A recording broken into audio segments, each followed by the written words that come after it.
ಅತ್ಯಂತ ಬೇಜವಾಬ್ದಾರಿಯಾಗಿ ಅರಣ್ಯ ಇಲಾಖೆ ನಡೆದಿದೆ. ಅರಣ್ಯದ ಸುತ್ತಿರುವಂಥ ಜನರು ಮತ್ತು ಅರಣ್ಯಕ್ಕೆ ಒಂದು ನಿಕಟವಾಗಿರುವಂಥ ಸಂಬಂಧ ಇರ್ತದೆ. ಅದು ಅರಣ್ಯ ಇಲಾಖೆಯು ಕೂಡ ಗೊತ್ತಿರ್ತದೆ. ಬಹುತೇಕವಾಗಿ ಅಲ್ಲಿರೋ ಗಾರ್ಡ್ಸ್ಗೆ ಮತ್ತು ಲೋವರ್ ಲೆವೆಲ್ ಅರಣ್ಯ ಅಧಿಕಾರಿಗಳಿಗೆ ಊಹಿಸುವಂತೂ ಕೂಡ ಗೊತ್ತಿರ್ತದೆ. ಹೀಗೆಲ್ಲ ಇರುವಾಗ ಆ 3 ಜನರನ್ನ ನೇರವಾಗಿ ಶಾರ್ಟ್ ಡಿಸ್ಟೆನ್ಸಲ್ಲಿ ಶೂಟ್ ಮಾಡಿದ್ದಾರೆ. ಅದು ಖಂಡಿತವಾಗೂ ಅವರು ಹೇಳುವಂಥ ಕಾರಣ ಅದು ನಿಜ ಅಲ್ಲ ಅಂತ ಭಾಳ ಸ್ಪಷ್ಟ ಆಗ್ತದೆ. ತನಿಖೆ ಆಗಬೇಕು,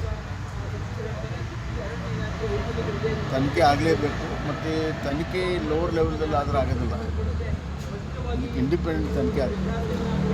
ಮೃತ ಕುಟುಂಬದವರು ನ್ಯಾಯಕ್ಕಾಗಿ ಪ್ರತಿಭಟನೆ ಮಾಡ್ತಾಯಿದ್ದಾರೆ, ಹೋರಾಟ ಮಾಡ್ತಾಯಿದ್ದಾರೆ. ನೂರಿನಲ್ಲಿ ಸ್ಥಳೀಯರು ಪ್ರತಿಭಟನೆ ಮಾಡ್ತಾರೆ.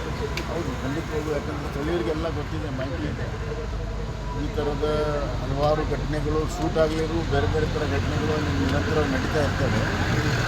ಹೀಗಾಗಿ ಒಂಥರ ಹ್ಯಾರಾಸ್ಮೆಂಟ್ ಇದೆ ಅಲ್ಲಿ ಲೋಕಲ್ ಜನರಿಗೆ. ಅದೆಲ್ಲವೂ ಕೂಡ ಈಗ ಒಳಗುಣಾಗಿ ಫಾರೆಸ್ಟ್ ಅಧಿಕಾರಿಗಳ ವಿರುದ್ಧ ಮತ್ತು ಹೇಳಪ್ಪ ಫಾರೆಸ್ಟ್ ಅಧಿಕಾರಿಗಳ ವಿರುದ್ಧ ಮತ್ತು ಕಚೇರಿಯಲ್ಲಿ ಧ್ವಂಸ ಮಾಡುವಂಥ ಕೆಲಸ ನ್ಯಾಚುರಲಿ ಆಗಿದೆ. ಸರ್ಕಾರ ಎಚ್ಚೆತ್ಕೋಬೇಕು.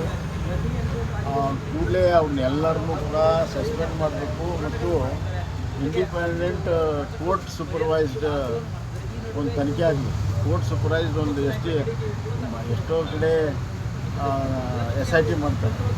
ಇದಕ್ಕೆ ಒಂದು SIT ಮಾಡಬೇಕು. ಅದು ಕೋರ್ಟ್ ಮಾನಿಟರ್ಡ್ SIT ಆಗಬೇಕು.